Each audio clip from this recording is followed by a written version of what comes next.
Explained Archaeology, and it's called Guge, and it's part of the ancient Western Kingdom of Western Tibet in China. So that said, we're going to get this party started here in just a minute.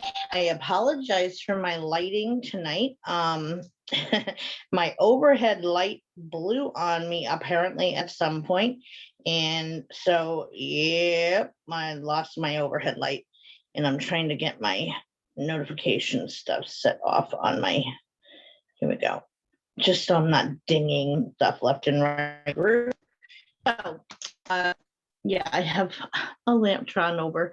It's too bright to have on my table, so we're going to have to just bear with it for tonight till I can get that bulb changed. Anyway, that said,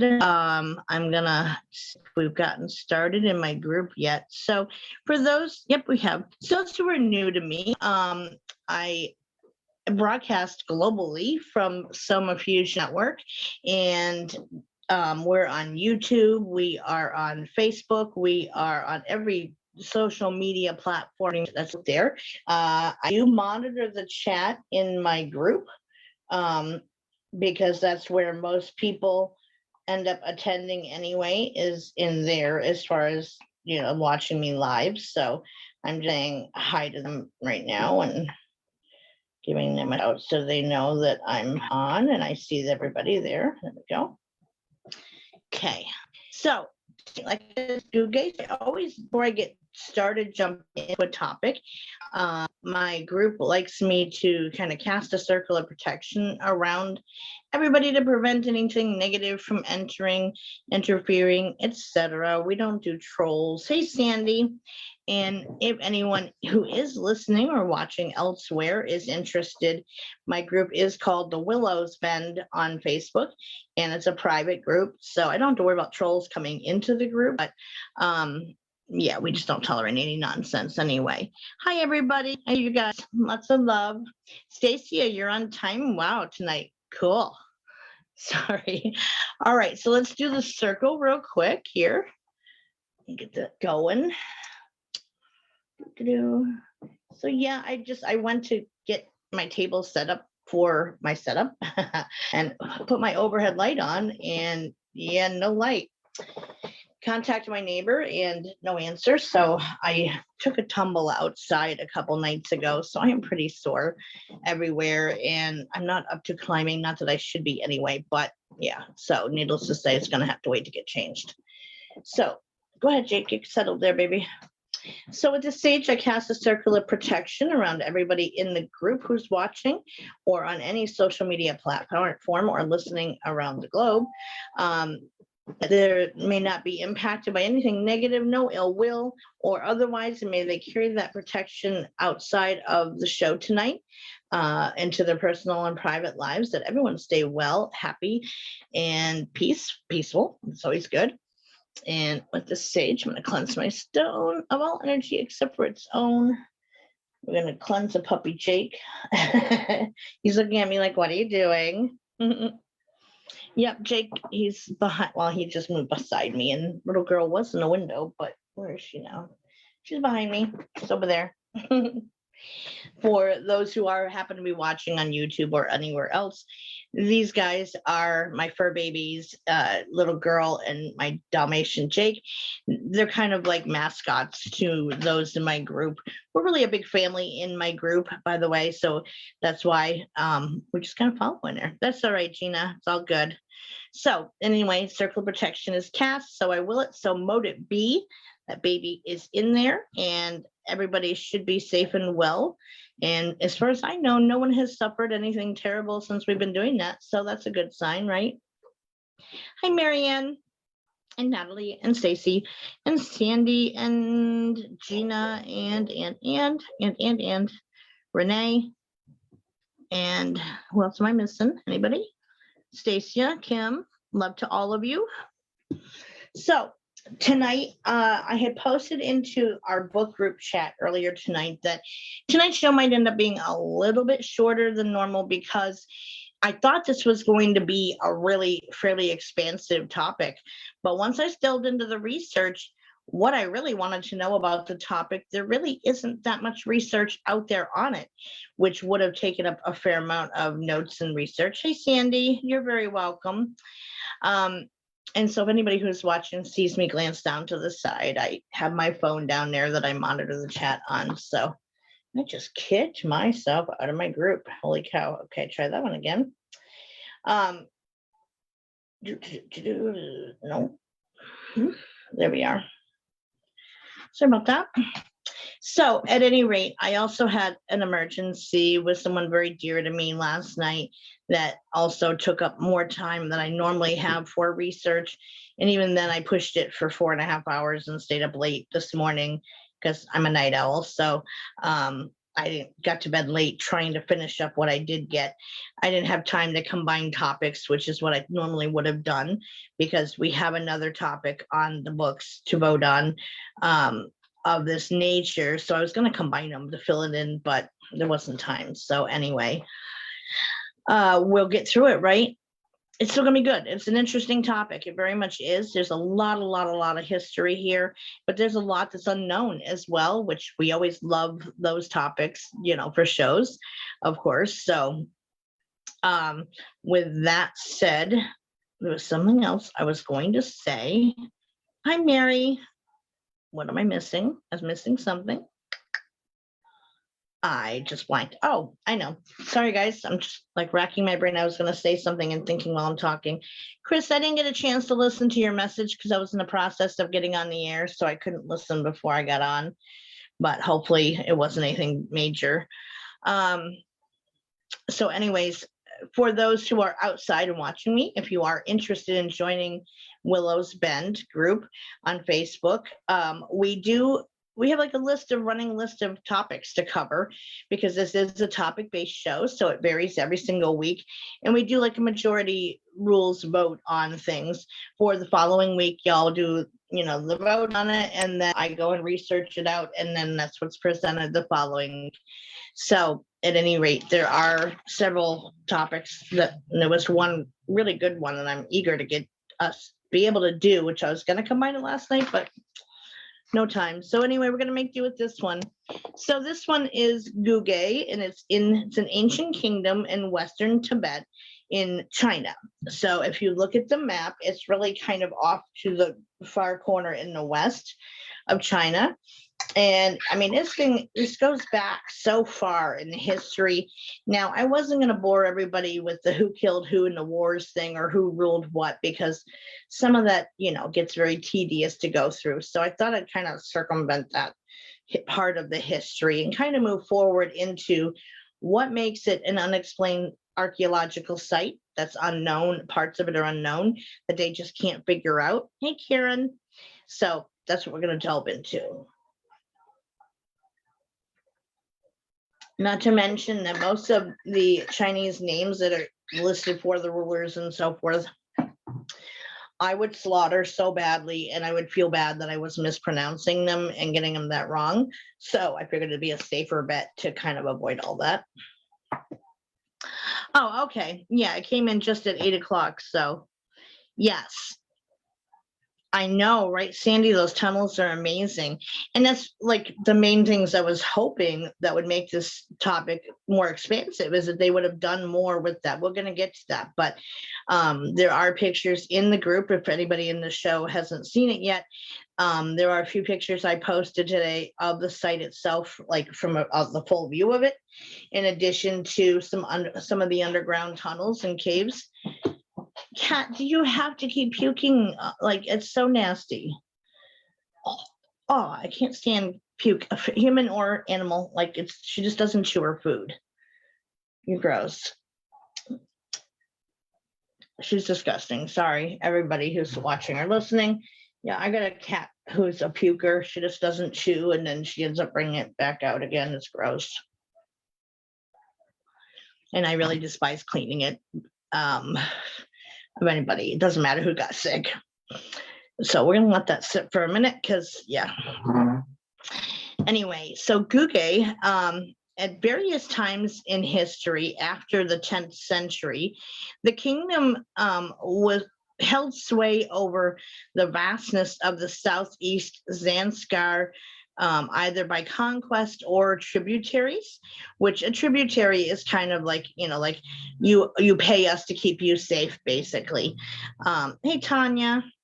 And so the ruins of the former capital of the Guge kingdom isn't far from Mount Kailash, which is considered a holy sacred mountain to the Tibetans out there and the Buddhists, and many still make pilgrimages there every single year. It takes like 40 days to make this pilgrimage, because each step of the pilgrimage, of the journey to the mountain, they are supposed to drop down like straight flat on the ground, face down, as in like, praying homage to the mountain and to the gods of the mountain. And so I can't even imagine, talk about like squat thrusts from back in gyms in school days. This is what I'm reminded of in that, but they like literally take a step, they drop to the ground, fully flat out on the ground, face down, and then climb back up again, take another step, and then fall back down again. And many people actually don't survive the pilgrimage to the mountain because it is such an arduous hike, and it's very thinner air the higher you go, of course, and very, very tough terrain because it's very deserty and, just it's not good. So it is a sacred journey many do undertake every year, but it takes on average 40 days to get from the base of the mountain up to where they go to do their pilgrimage ends is at the base of the mountain, I guess, or there's an opening there. So anyway, that is a big thing that still happens every year for people out there. So the founding of Guge, yeah, right, Sandy, isn't it something? I can't even imagine the physicality that would take the toll on the body. That's definitely dedication and worship. So the founding, Guge was founded in the 10th century, essentially as like a citadel that at its height was estimated to have about 100,000 people in it.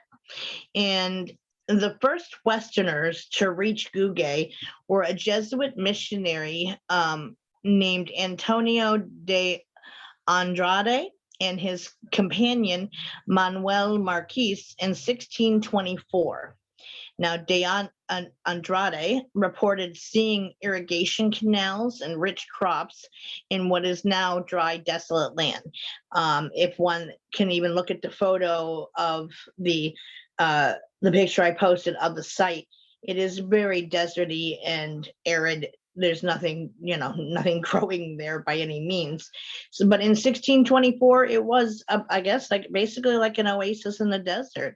For all intents and purposes, it was enough to support 100,000 people.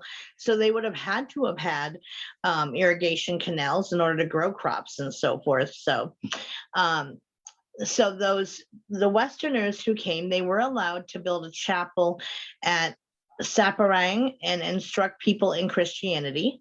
There was a revolt against military leaders that took place, and they were called the Ladakis, to overthrow the ruler of Guge.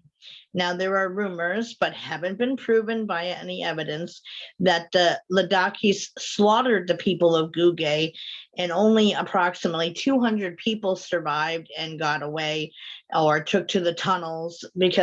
So what makes this site really cool and unique is that there is this warren of tunnels all underground, the entire city, that run the length of the city, and it's speculated may even reach to Mount Kailash, which is if you're at the top of the citadel, it's a palace. There it is within sight of the mountain, but I mean, I don't know, mileage wise, I didn't see any reference to just literally how far away it is, but it is a little ways away. Thank you, Sandy. So, and I was surprised that they let them build a chapel and start teaching Christianity there as well. That was a surprise to me. So, Saparang and the Guge kingdom were later conquered in 1679 to 1680, like that, through that year.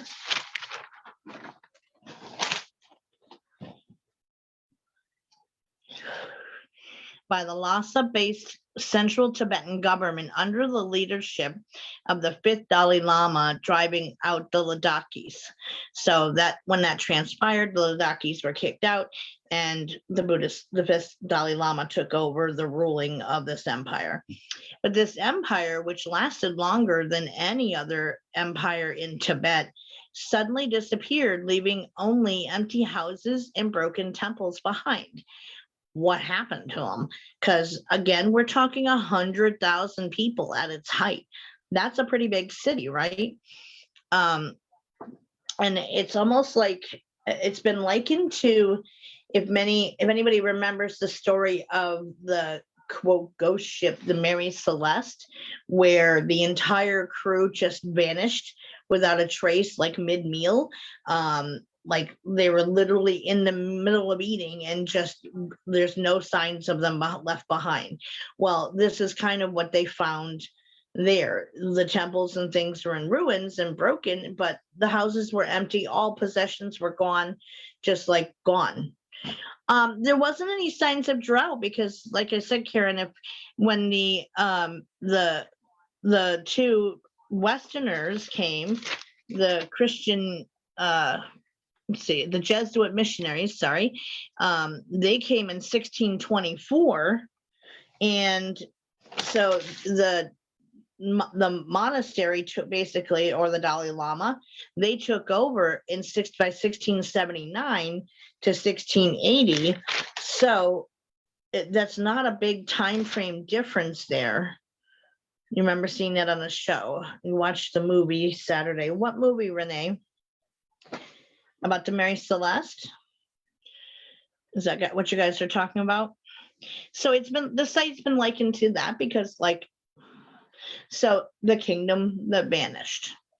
The mystery of this is right up there again, like I said, with the collapse of the Mayan civilization, even likened to, again, the missing crew of the Mary Celeste, of the haunting of the, well, yeah, that's one of the questions by theorists, Chris. There's an abundance of theories out there as to what could have happened to them, because there is no sign. So Guge was an ancient kingdom, again, with a population of about 100,000 at its height, and they had survived like wars and plagues, conquerings, etc., over the 700 years that they reigned, and yet none of those were enough to decimate the population. They survived it all, and it to the point where none remained out of the 100,000. That's if that many people suddenly exploded onto the scene in other territories surrounding it, you would have noticed that, big jump, and that would have been recorded somewhere in history that, hey, these nomads or these, survivors from Guge showed up at our doorsteps last night. We provided them with relief, whatever. Like, it just, it would have shown up. So, and yeah, I actually added that to the show list of the topics to choose from as the Mary Celeste. That's an interesting case. So what is factually known about what happened to Guge? Buddhist records are very clear that the former Guge government was brought under the rule of the Central Tibetan government, as previously mentioned. So they have that very well documented. And it said that the Tibetan government had sent soldiers to Guge to collect taxes under this new taxation policy in the first half of the 20th century. So we'd be looking at like the early 1900s to this, right? So when soldiers went to collect the taxes that were owed, they returned reporting that there was nothing, that all that was left of the once great city was deserted and in ruins. We do have a really good list going, Gina. So what happened? Like they wrote out there. Now, nobody had really heard anything from them in Guge for a couple hundred years. Been quiet, so they were doing their own things. So it's not known even when they might have left or under what circumstances, but when they went out in the early 1900s to collect those taxes on these people, they were gone. So something had to have happened between the last recorded information on them up to, again, we're going to close to the year 1700, and then by 1900-ish, early 1900s, just nothing's left besides, ruins, destruction. So it looked like by that point they had been gone for a little bit, is what I gathered based on the condition of the ruins, that they must have been gone for a little while by that point. But how early into that 200-year period they disappeared, who knows? That part's unknown, and it's unknown what happened or where they went. Now, many years later, a cave was uncovered among the 800, you're going to love these numbers. There was a cave uncovered among the 879 caves, 445 houses, 28 pagodas, and a vast network of tunnels that made up the upper city. So, like I said, they had basically all these caves and tunnels. So people actually in the lower part of the kingdom at the base of the mountain, because the palace was literally built out of the cliffside. So it wasn't a separate standing structure. They built it from, like, they carved the cliff to create the palace. And it really was set up in stages like, don't knock my lamp over, little girl. You shouldn't even be up there. It was set up kind of in a caste system in terms of the layout of the land. So at the very base of the kingdom were the more poor people, and the very much, that kind of just got by, but many of them lived in these caves. I'm going to get into that, and I'll explain what a pagoda is in a second, Gina.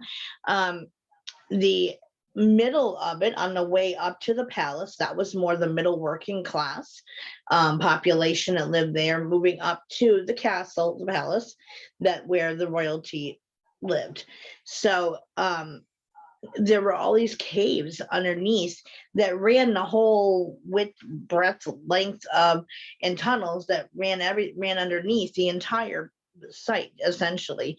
So there were 879 caves that people lived in, and they had 445 actual houses, but they lived out of the caves. I mean, if you think about it, living in a hot, dry, arid environment, a cave would be perfect protection and be very temperate, and you wouldn't have to worry about it getting too hot, too cold. You'd be protected from the elements.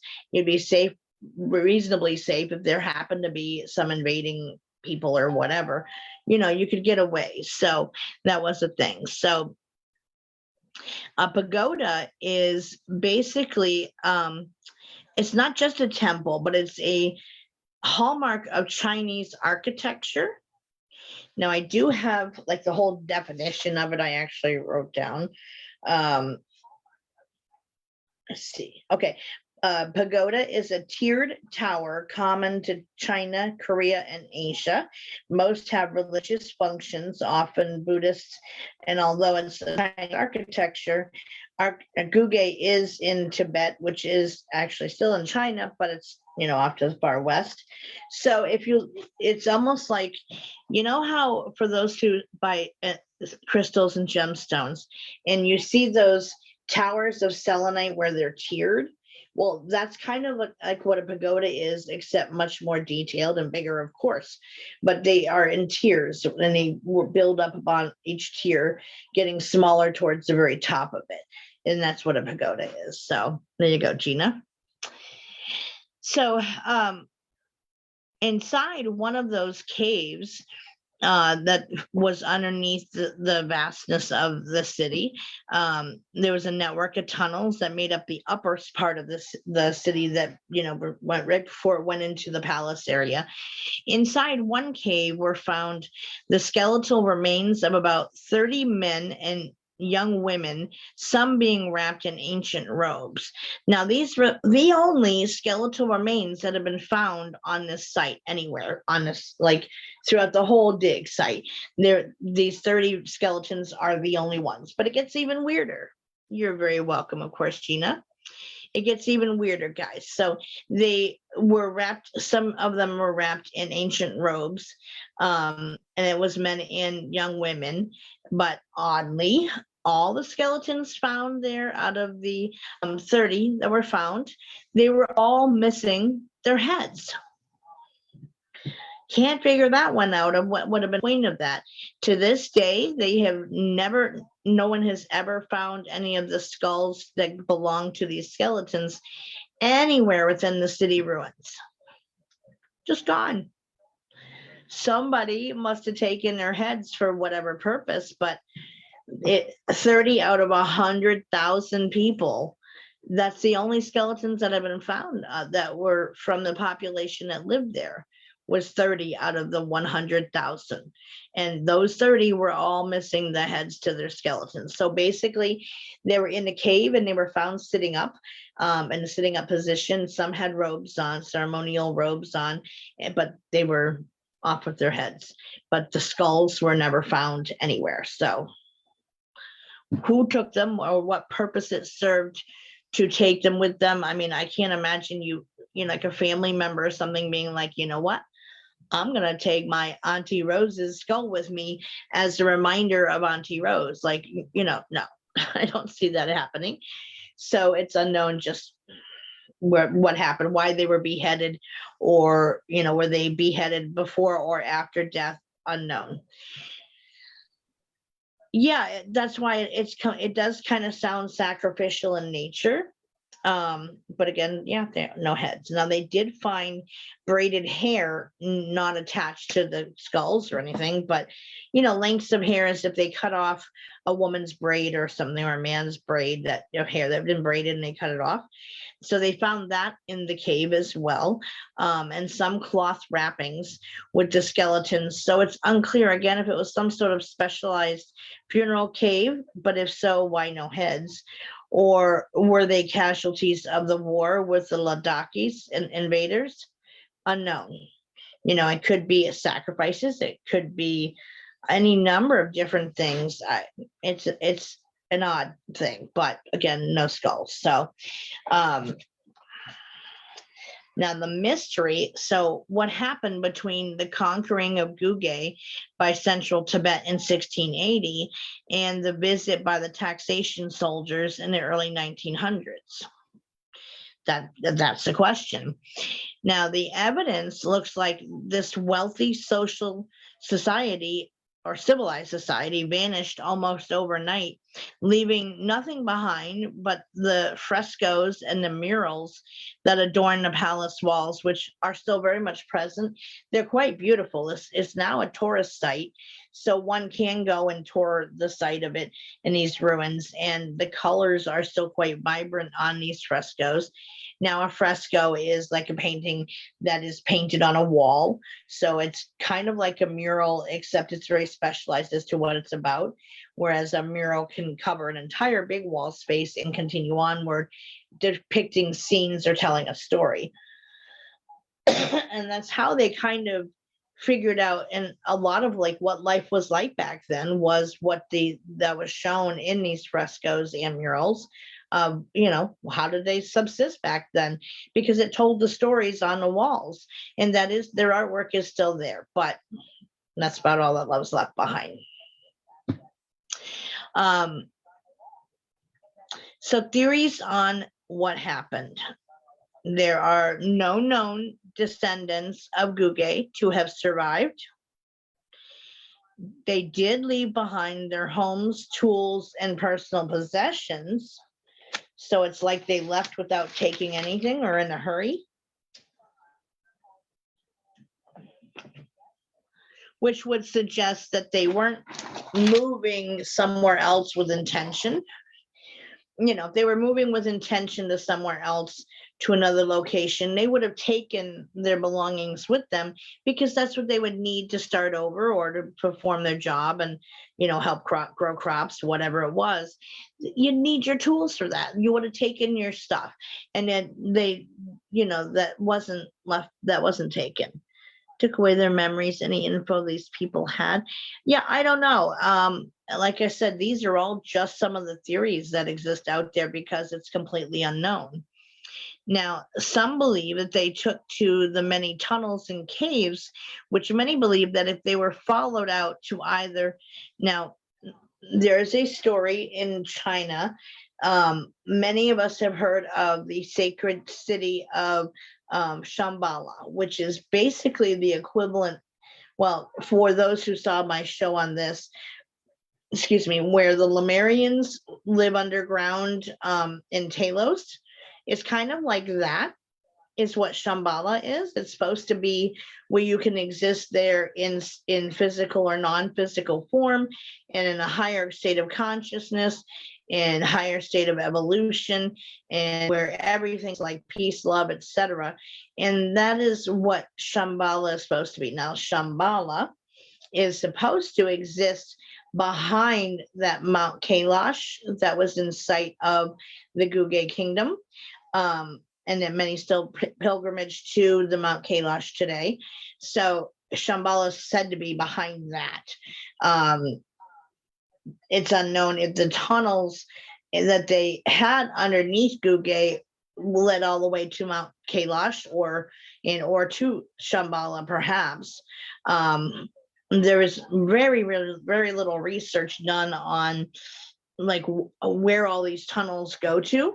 I didn't find anything about where they've been mapped out, and I got the impression on what little I did see that it's not something that they let most people or archaeologists down into to explore, map out, or use any like ground penetrating radar, etc., to get kind of like an image of where all these go to or how far under they go to.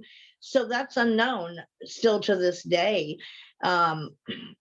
I'm not sure even why it's guarded, if it's just from Westerners or what it is, but I couldn't find anything online about that, about any mapping out of those cave systems, other than many of them ran under the city, but where they went to from there is unknown.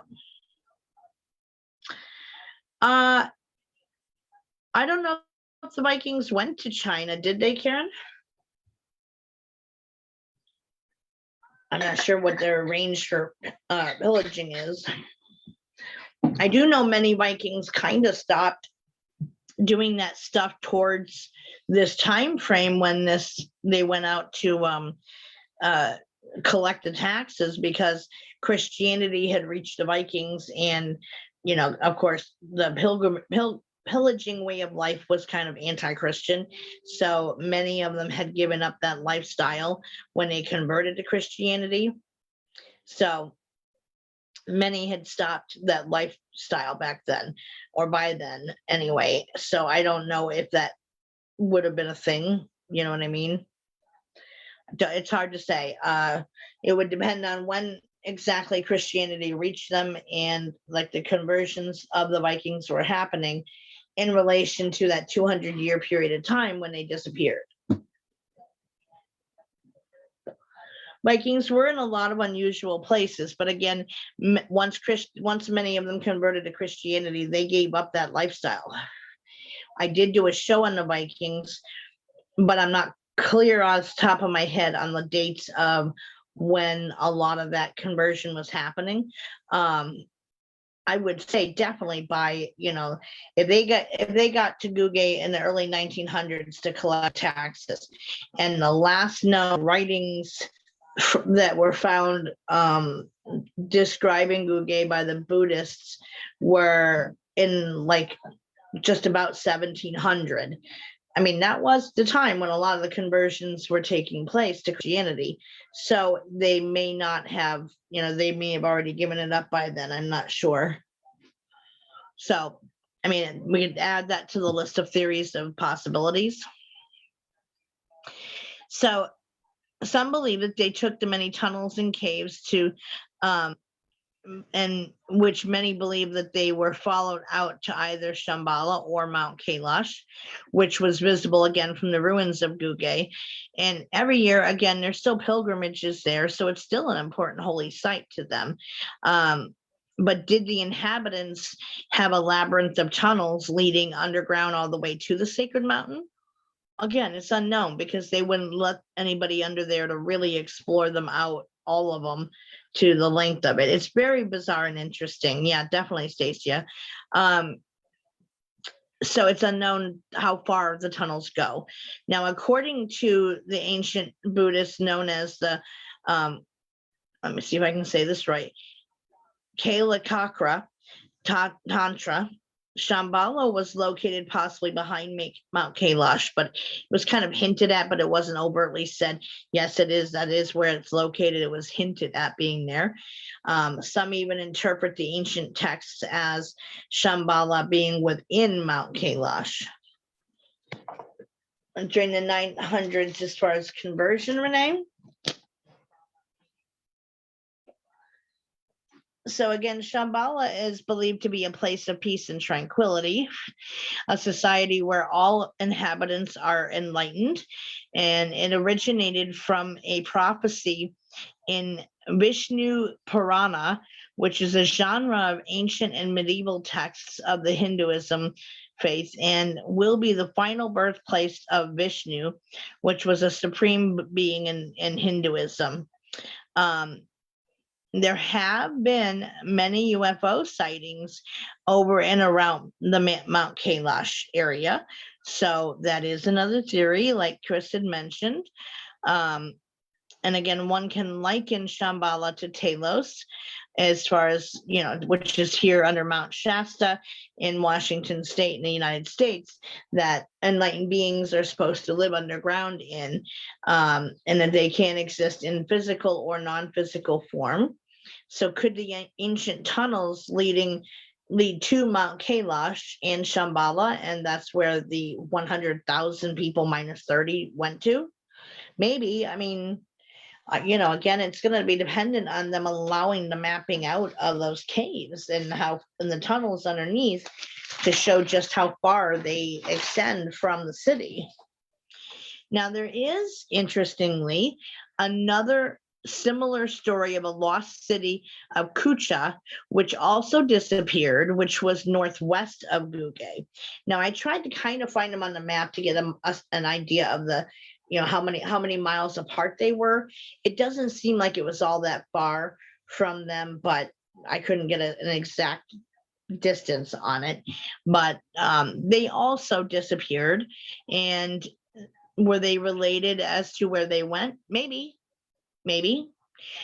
Interestingly, both Kucha and Guge were Buddhist cities, and although they disappeared, the Kucha city disappeared 1,500 years ago, whereas Guge, you know, was discovered to be empty by the early 1900s.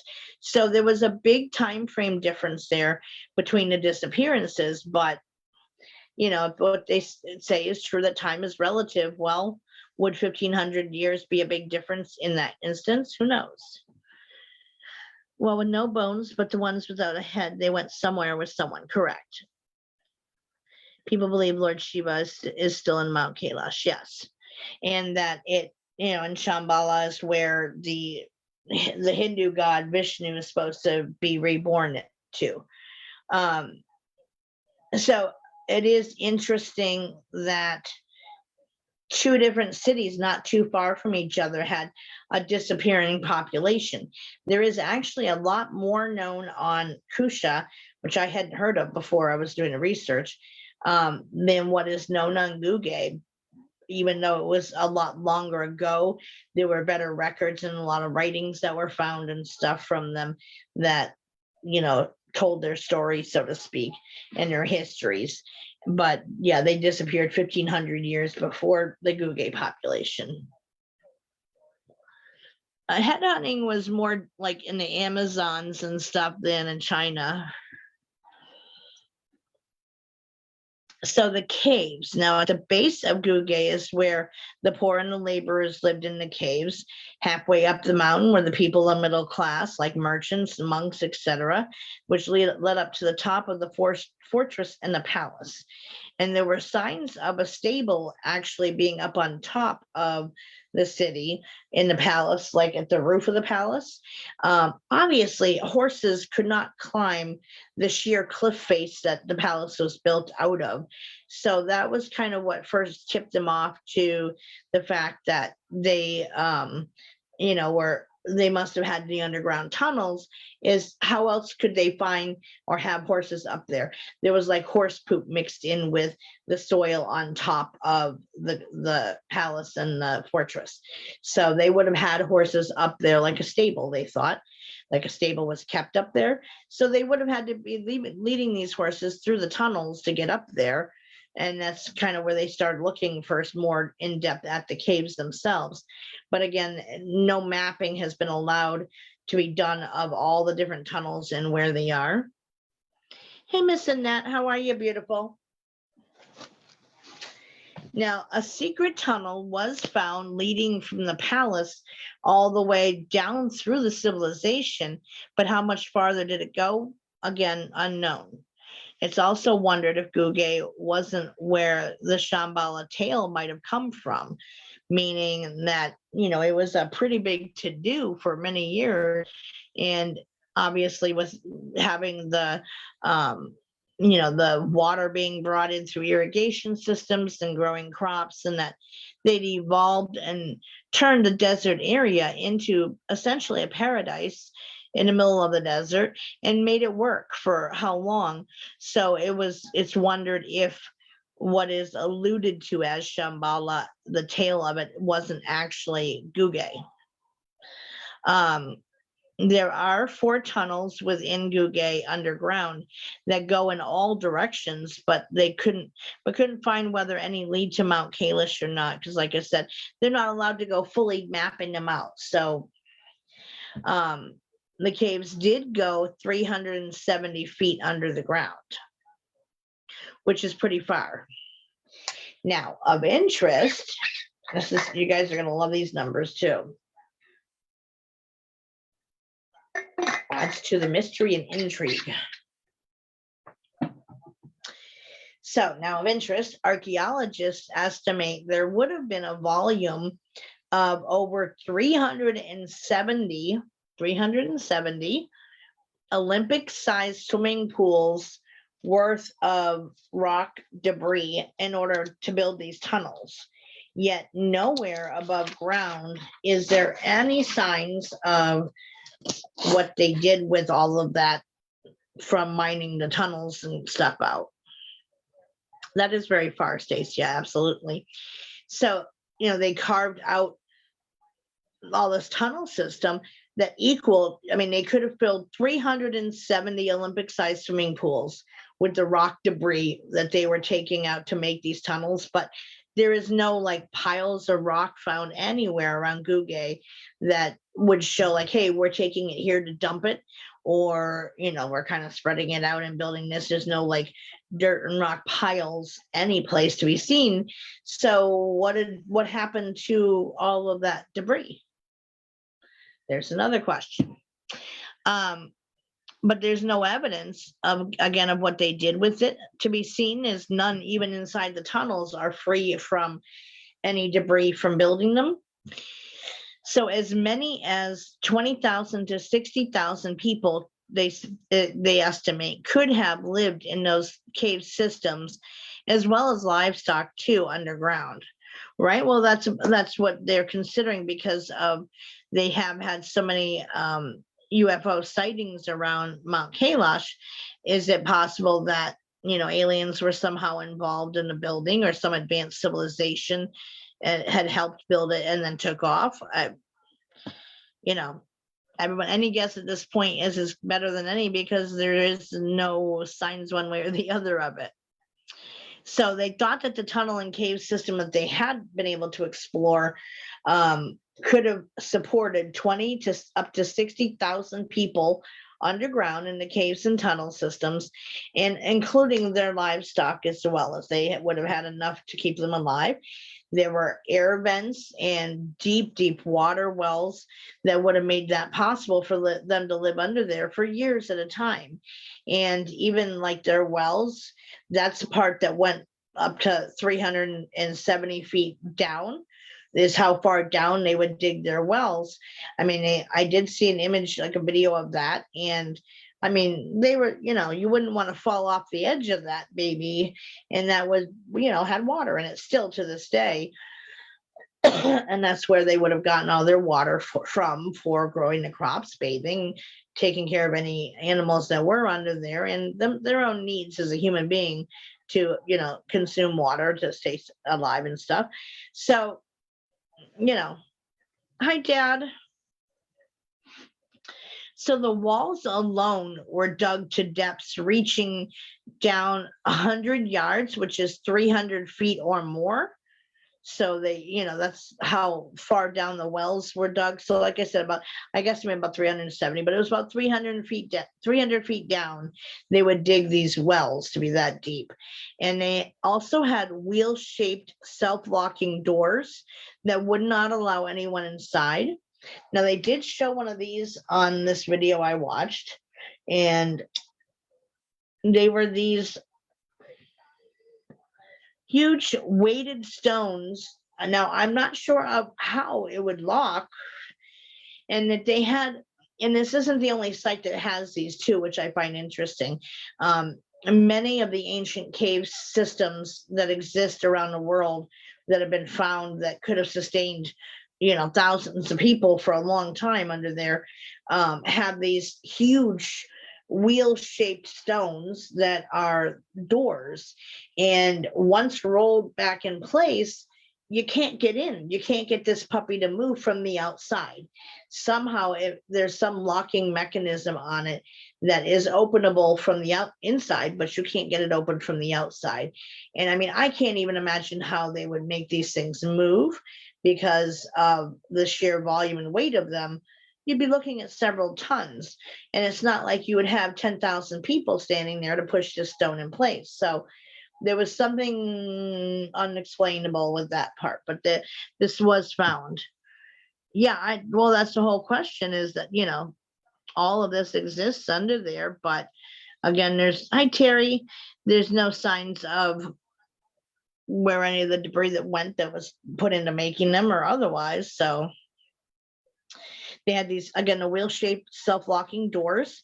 The caves had been dated, actually, and interestingly, go back to 10 to 12,000 years ago, all the way back, because they found a whole load of Paleolithic tools found in the caves, like simple spearheads and spear points, digging tools that were made out of stone, etc., that were handmade, that you would find more likely amongst like Neanderthal type of population of people.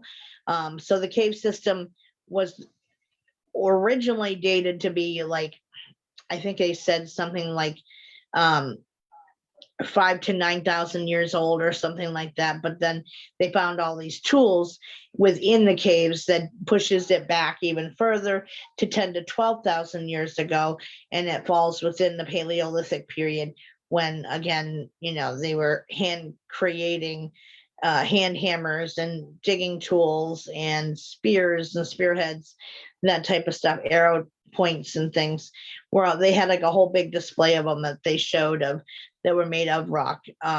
So that puts it way, way further back than that. So were the caves there first and then they built Guge on top of it? Maybe, maybe that's a possibility, but that still doesn't tell who or how the tunnels were made and where all that debris from building the tunnels went to. Obviously, our ancient ancestors, the Neanderthals, would not be capable of creating this tunnel system on their own, even though they had been shown to be a bit more evolved than what we thought they were because of funerary practices, etc.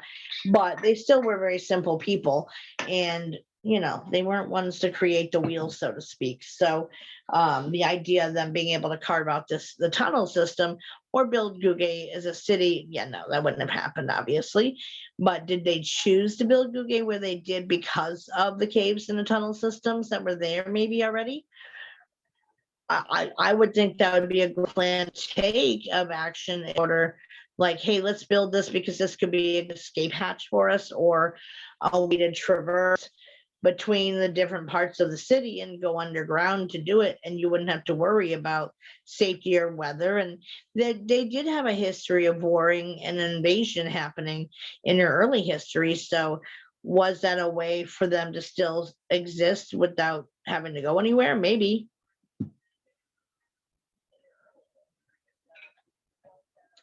So underground caves like these have been found worldwide, and some conjecture they do even span the earth. In fact, that was one of the show topics I had suggested, is covering some of, like, as a big show to have, combining all the different sites of the known cave systems that are out there and what they consist of, comparing similarities between them. And is there a, different people from different places, they have their own style of building things and their own unique way of doing it. So what are the similarities between these cave systems? Though there were air vents that led outside, so they were getting, they stayed aerated and would have been fine to breathe under there. But as do all these other cave systems I ever read about that are all underground and could sustain a whole entire city's worth of population for technically an unlimited amount of time, if you had enough supplies under there for food and stuff, or at least a way to maybe grow the food yourself underground where it would have enough light or whatever to be able to do so.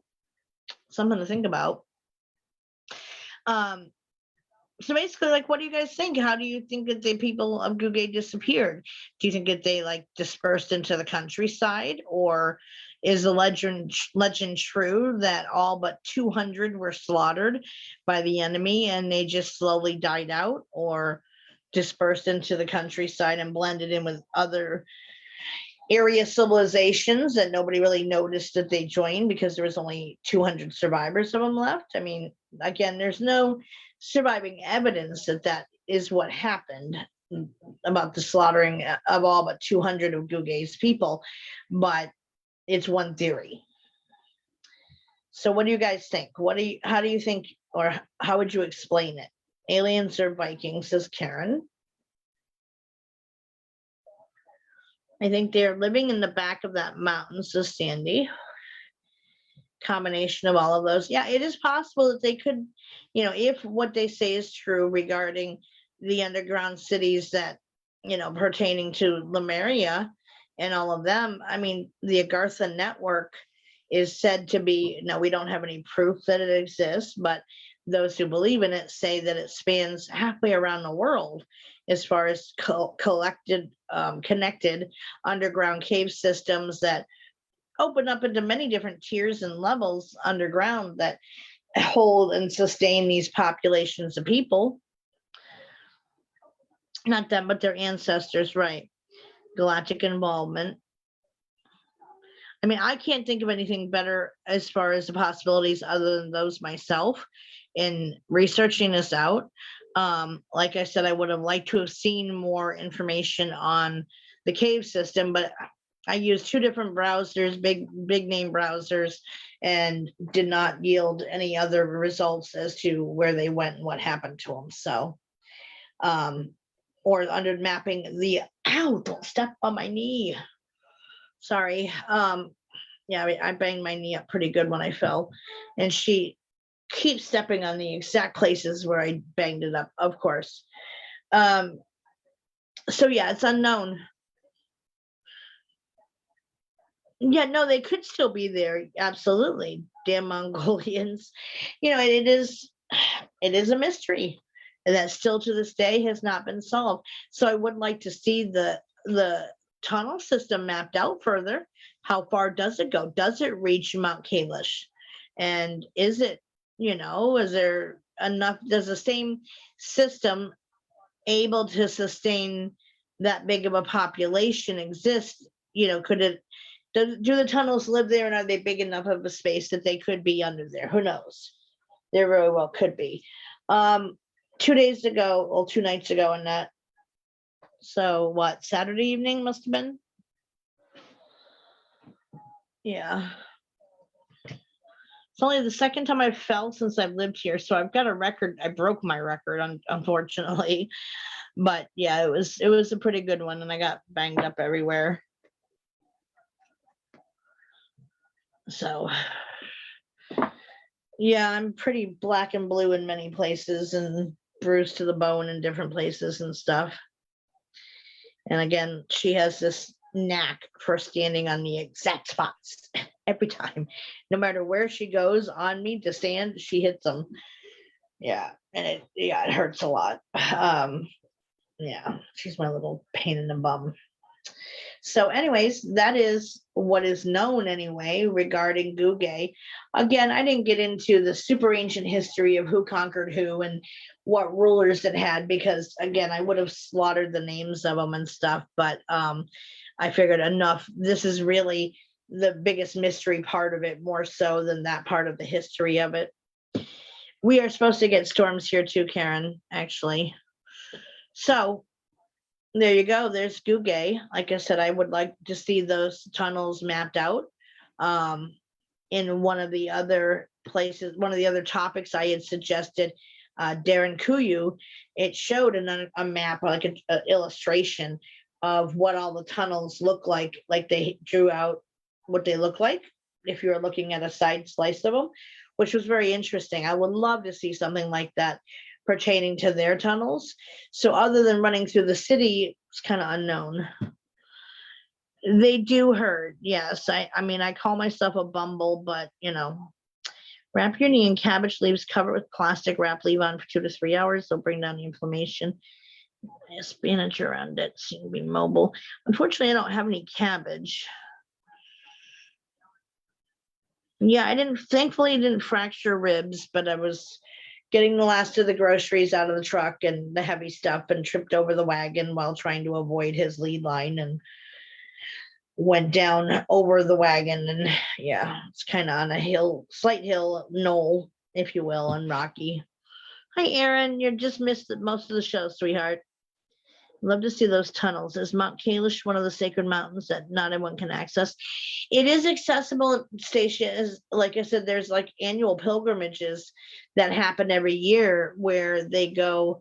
It takes on average 40 days to make it there, because each step of the way they collapse to the ground in prone position, face down, to pay homage to those that they're going there to worship and give prayers for, etc. And there are those that don't survive the trip because, it's a harsh, arid environment. So, and very steep and, not happy terrain. But yes, the pilgrimages do occur. And it looked like, at least in the one picture I saw, that there was like a giant opening to the cave and almost like a doorway where people can go into a cave in Mount Kalish. Now, are there tunnels leading off of that? Well, of course, it didn't give that information, but it did show that part of it anyway. And there was a video of them every single step of this journey up to the mountainside, dropping down flat, straight out on the ground and face down, and then standing up again and take a step, fall down again. And yeah. Plus the thin air. Yes, the high thin air. So if you were an older person trying to make that trek, I mean, the likelihood of you surviving it would probably be fairly slim. So many do die on that journey. But yes, they do annual pilgrimages to Mount Kalish today. And there are images of where like they end up at once they get up to the top of the mountain. There are those images online of that cave opening, if you will. Broke 6 to 8 ribs in the basement. Holy cow, now that was painful.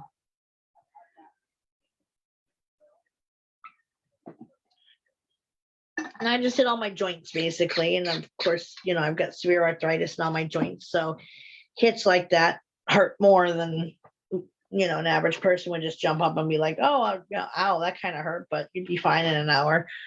Takes me a while to get over it. So anyways, I'll live. I've had worse falls, just kind of hit everything. That's all.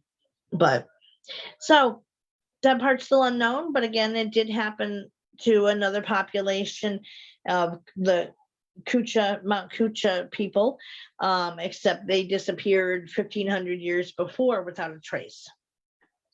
And it's still unknown, like where they went at different times. So that's good. At least it wasn't at once. So it is interesting. And there are, again, those underground cave systems all over the world. I mean, in the research, it's speculated if they do span the world, but from my understanding of where the places are that are known of, really are global in nature. Like they're in different states, different countries, etc. So it makes sense to me that it would be pretty worldwide. I'm fascinated by them, and I would love to explore them. That would be so awesome. And the few caves I've gotten to explore on my own, yes, I've gone caving a bit in my younger days. It's an amazing thing, and there's so much natural energy within each cave just from the being surrounded by all that stone. It's just amazing. I didn't want to leave. Did they disappear 1,500 years before these people? Yes, the Kushas did. Let's see if I can find that part of my notes again for you. Okay, so the lost city of Kucha, which also disappeared, which was to the northwest of Guge, and both Kucha and Guge were Buddhist cities.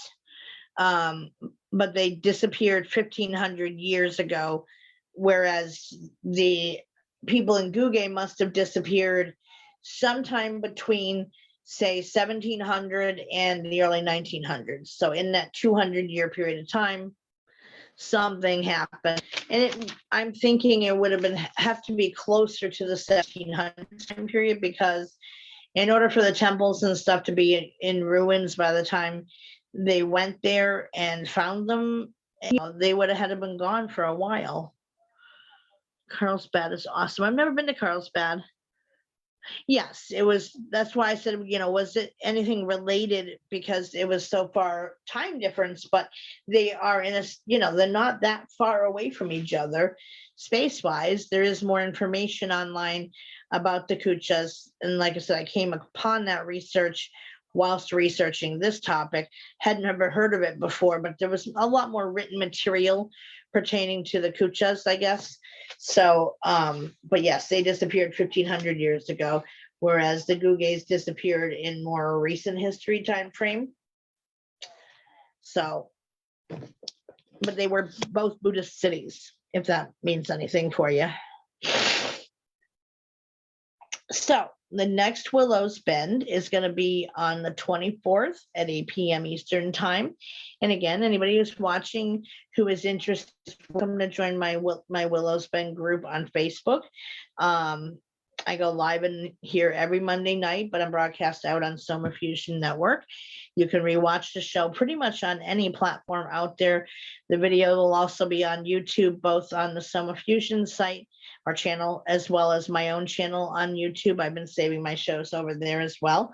So it is under Donna Gorton there. But yeah, you're welcome to come in and join the fun. So as far as topics go for next week, we have the creepypasta urban legends, phone calls from the dead, Darren Kuyu and the other underground cities, the Mary Celeste. Is that a continuation of topics? No. Okay. So, or reptilian aliens. So creepypasta, urban legends, phone calls from the dead, reptilian aliens, Darren Kuyu and other underground cities, or the Mary Celeste ship.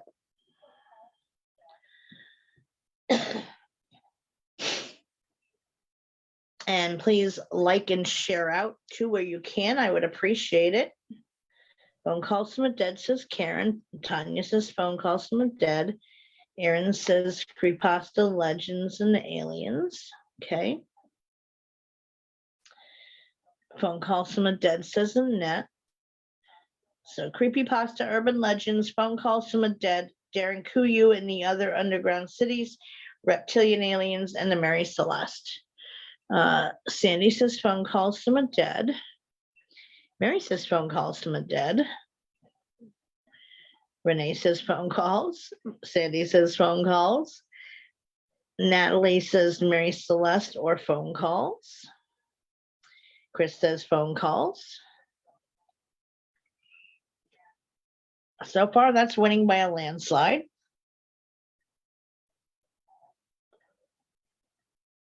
It's a tough one. Phone calls sound interesting, but another underground city and aliens. Yeah, right. And the phenomena of that, those missing populations are always interesting, I think, of speculating what could have happened. Dad says underground cities.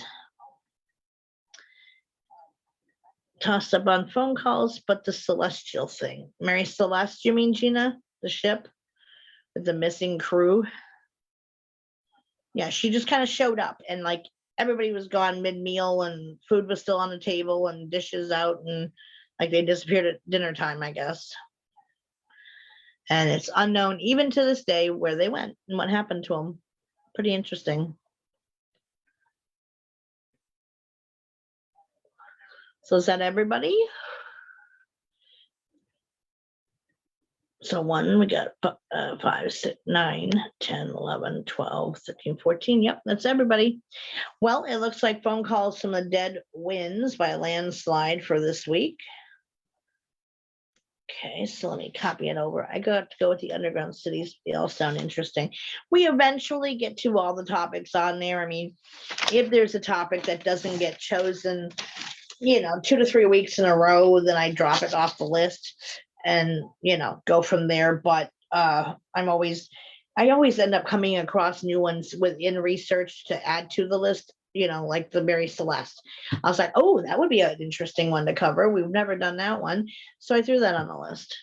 It's torn between the phone calls and the underground cities. Yeah, definitely. The underground cities is a fascinating topic. And again, some of them are built with such precision that do not show like the tools that they had to work with at the time. They had to have been made by, like, you can see the circular drill marks like by the giant drills like they use now for drilling. They didn't have those hundreds or thousands of years ago, obviously, yet those kinds of marks are within some of these tunnels and cave systems. So who built them? And it would be interesting to know if, after researching them all out, like if you could somehow extrapolate whether there is like they are connected in some way to each other so that one could traverse any of them, kind of like you can. I mean, yes, you're separated by the ocean here for parts of the earth, but it's alleged that some of these tunnels do go under the ocean. So at that point, do they somehow connect? At least they're left with full bellies. Yeah. So, all right, so let me write this down. So, phone calls from a dead.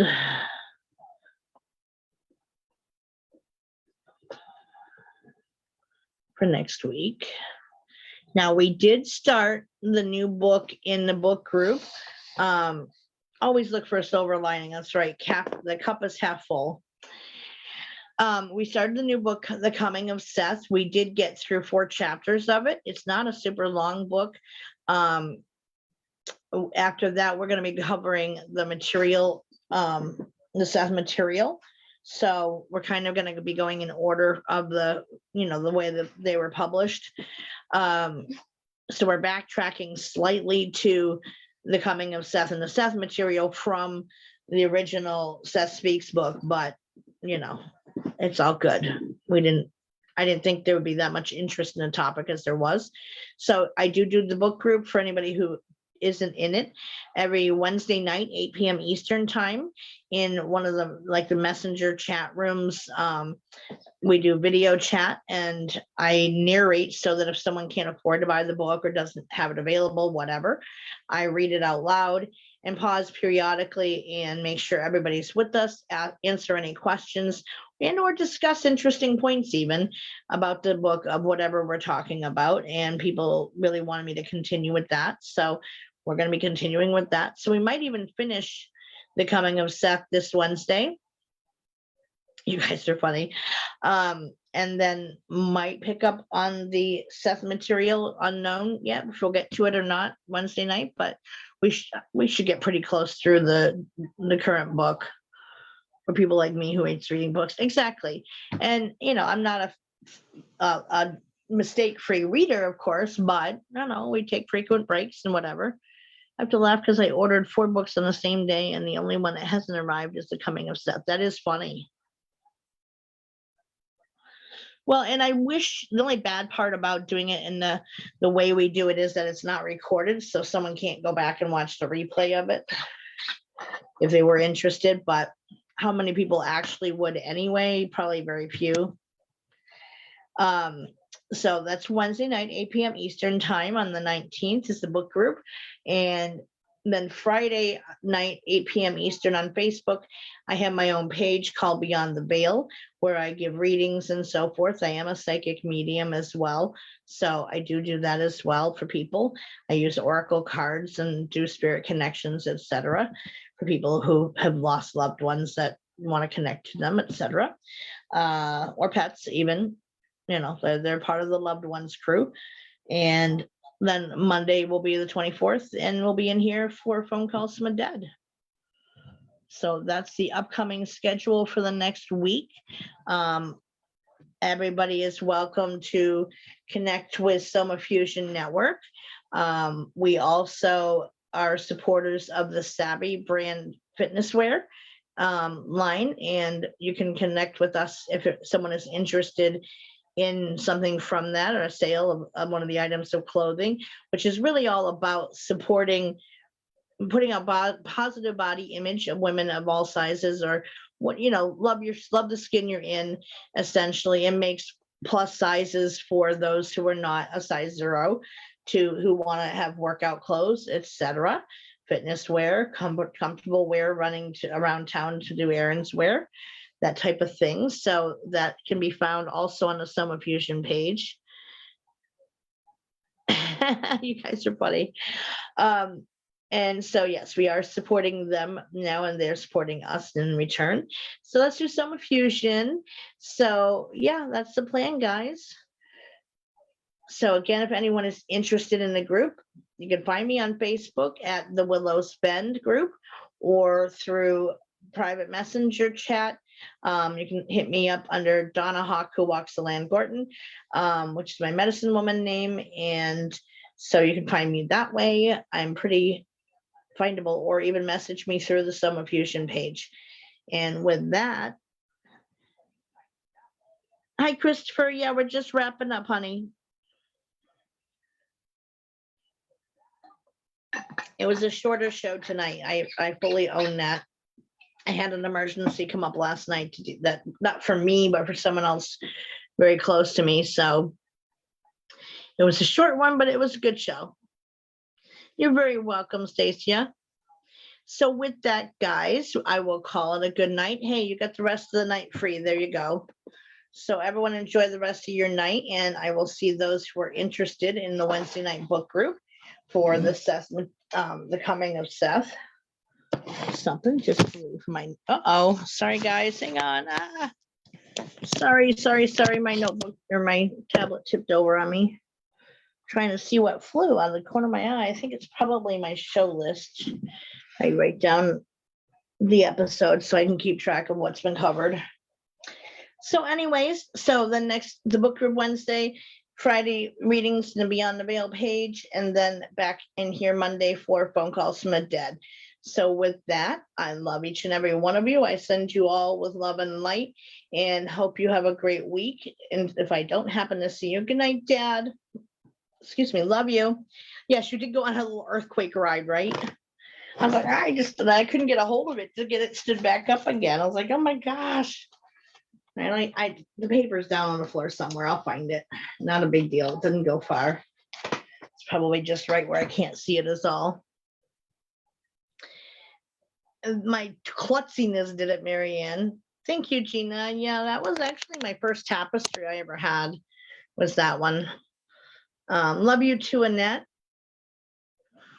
It's kind of hung crookedly because my shoulder was in full blaring mode the night I rehung that. So I was like, you know what, this is as good as I can get it. It's going to be good enough, but most of it's even.